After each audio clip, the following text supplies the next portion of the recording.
It's kind of amazing that you walk through a soy factory to get to your field site.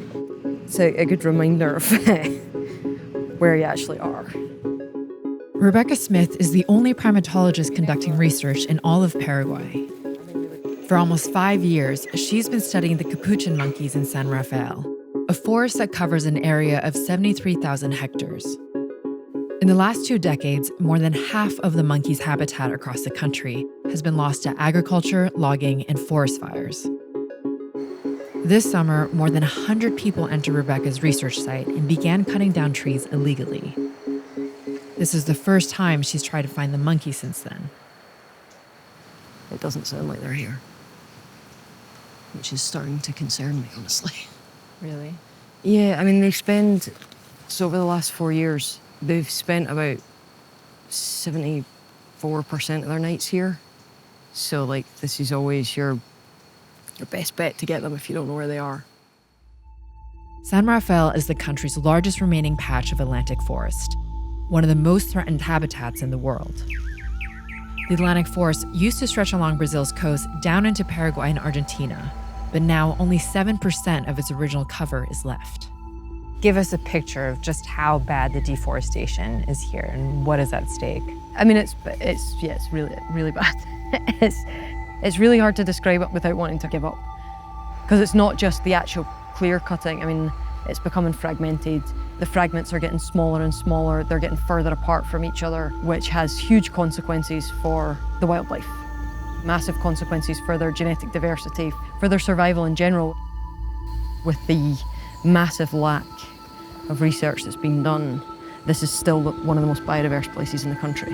So if it was being studied with the same intensity as other places, Like the Amazon. yeah, like what would we find here? Just the thought that we could lose it before we even really know it's here is quite frightening. If the deforestation continues at this rate, Paraguay might lose all of its tropical forests within just 6 years.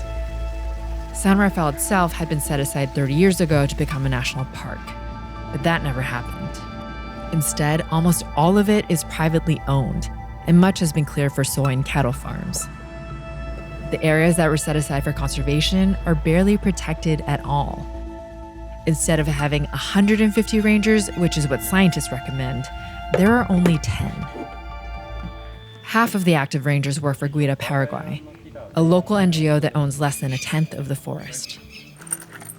Nosotros estamos monitoreando el área para conocer los animales, el comportamiento de los animales, la cantidad, las especies que estamos teniendo y por supuesto la salud de los animales para saber la población. Can you hear the chainsaw? Yeah. So that's someone cutting down trees. Probably. Usually we can hear the chainsaw in this reserve. All the time. Almost all the time. Y generalmente verificamos qué animales fueron captados. Tirica. Tirica. Tirica. That's so cool. What's that sound? Probably the cows. Yeah. So we're that close to the cattle farms. We're touching the farmers' area too. How does that affect the wildlife? The farmers use the fire to renew the grassland. When farmers light fires, they often spread out of control, especially during droughts worsened by climate change. In 2020 alone, 45% of the reserve was wiped out by fires. But forest fires aren't the only danger that rangers face. The land is so contested that being a park ranger makes them a target. In 2012, one of the buildings where the rangers are stationed was set on fire.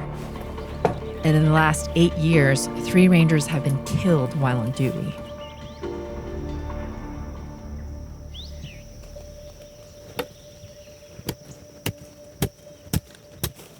Realizamos patrullaje una vez a la semana por lo menos y en casos especiales cuando hay incendios, cuando tenemos alguna actividad que puede hacer dentro de nuestra propiedad y por supuesto que sea ilegal como la cacería o la tala.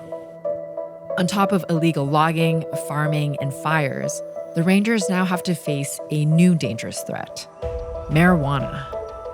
Thousands of hectares inside San Rafael have been cleared for marijuana plantations. ¿Desde cuándo debes poner esto y esto? Tenemos el equipo cuando mató a Bruno Cheui. Sí, Bruno Cheui y mis parientes. Marihuaneros, entonces... ¿Piensas que es posible que vas a morir para este trabajo? Sí, yo sí.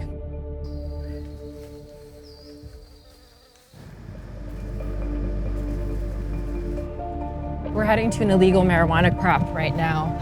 It's within the organization's territory, but there's nothing they can do about it themselves, and the best they can do is report it to the authorities, but they haven't done anything. We're going to get as close as possible, but we're going to have to throw a drone up. It's too dangerous for us to go any closer on foot because there's supposedly armed guards protecting the crops.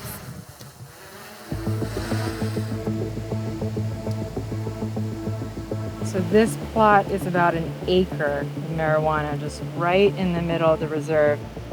When you see it like this, you really get a sense of all the threats that this forest has to face. Not a single person has ever been prosecuted for illegal deforestation or marijuana cultivation in San Rafael. The government often pins the blame on landless farmers, or campesinos, who settle on land within the forest to grow small-scale crops. We're heading into the forest where a campesino is taking us to a community of people who have settled over about 1,000 hectares of land. They say there's about 80 families, and they're living without water, without electricity. It's estimated that 90% of Paraguay's land is owned by just 12,000 people, out of a population of more than 7 million. 300,000 farmers don't have any land at all. How long have you been here?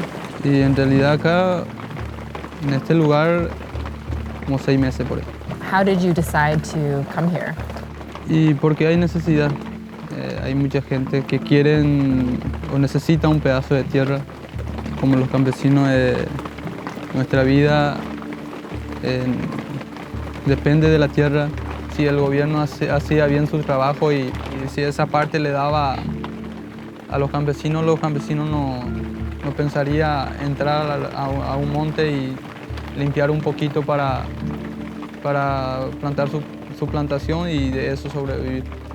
What is the biggest problem in the government?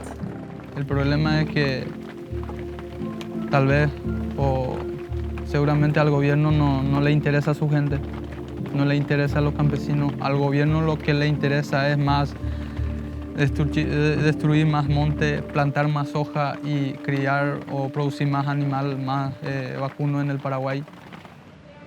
Rafael Sosa is the official in charge of protecting the nation's biodiversity. He says conservation is possible, as long as the government keeps private landowners happy. Nosotros, el mayor producto que ofertamos es alimento para el mundo. Y yo creo que hay que darle una solución integral a todos. No podés tampoco dejar de producir porque es San Rafael. La intención es la máxima protección a tal vez 12.000, 14.000, 15.000. Eso se está construyendo. Pero no quiere decir que la demás superficie va a quedar libre. Va a entrar dentro de un régimen que se llama reserva de recursos manejados, lo cual implica solamente cultivo orgánico, nada de uso de agroquímico, no se puede hacer tampoco tala, no se puede deforestar. It just seems like growing crops, even if it's organic, isn't really conservation. Bueno, pero hay que entender que qué pasa con el sector privado. Si vos tenés una propiedad, vos pagás un impuesto al Estado paraguayo y vos no podés hacer productivo, ¿cómo vas a seguir sosteniendo esa unidad? Hoy, con un trabajo de conservación y un trabajo de cultivo orgánico, se puede llegar a encontrar el equilibrio. It all just seems rather unrealistic. Con $7 millones de presupuesto para un Ministerio del Ambiente, yo te pregunto, ¿es suficiente para la conservación o no? I don't know, you tell me. Yo te digo que no. Es insuficiente. For Rebecca and the monkeys, it's a race against time. Yeah. Did you hear that? Yeah. Did you hear the? Yeah, there they are. Oh my God. They're still alive. The deforestation in Paraguay has been so bad, and the remaining patches of forest, including San Rafael, are so degraded, so poorly protected. Why should anyone care about it? It becomes a question of triage, doesn't it? Like, at what point do you give up? I mean, like, I definitely wouldn't say that we were there yet, but I also think that we shouldn't allow it to get there. And at some point, we're going to have to realize that climate change and biodiversity collapse don't really care about our political borders. It's going to affect everybody whether we like it or not.